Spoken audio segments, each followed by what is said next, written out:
Whether it's BioWare, DICE, EA as a whole, Activision, or Bungie, fans are losing trust in the product that they're receiving. That loss of trust is leading to loss of sales and less hype about E3 headliners.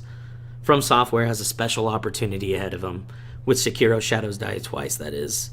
They seem to be the last bastion of hope when it comes to AAA hype. The Soul series is one of the most untouchable, prolific series of the current generation, and for good reason too. Finished products, you know what you're getting for when you're signing up, when you give them that initial $60. Miyazaki and his team have stayed completely out of the control of finance departments and other outside influences when it comes to creating their own games.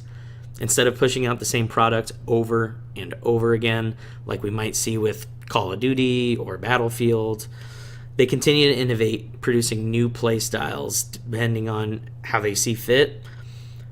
And Sekiro Shadows Die Twice doesn't follow the same formulas in the Soul series.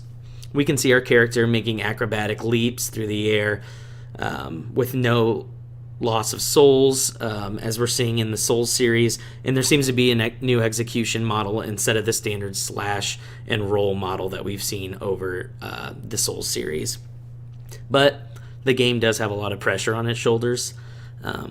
It seems to be the continuation of a new universe that was bought with hard work of years and amazing gameplay, and there will be no loot boxes in this game. There will be no multiplayer help. If you're fucked, you're fucked.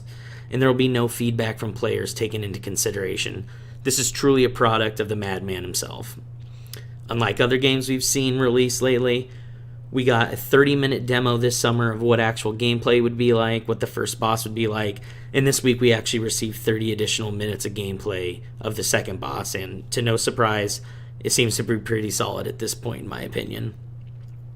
My question I guess I have is, what happens if this game does flop?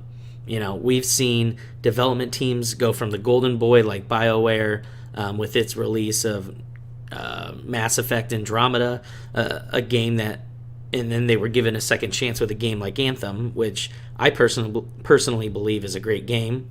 It's currently sitting at a 65 Metacritic score, which is the lowest score that BioWare has ever seen on Metacritic.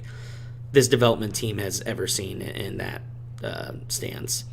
It's my belief that Sekiro Shadows Die Twice will be a masterpiece. I believe the difference between this development team and others is their ability to control the product that they release to the public. If they're unable to release a product that is received well through its original release to the public, then I hope everyone gets used to playing free-to-play battle royales until Mario Maker 2 comes out.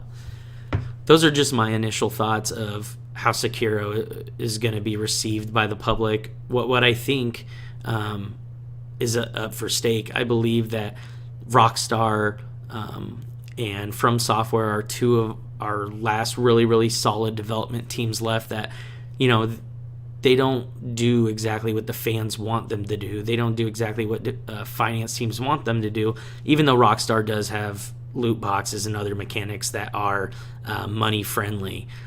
They make products that are true to them. They make products that they games that they would want to play, that they're proud rolling out.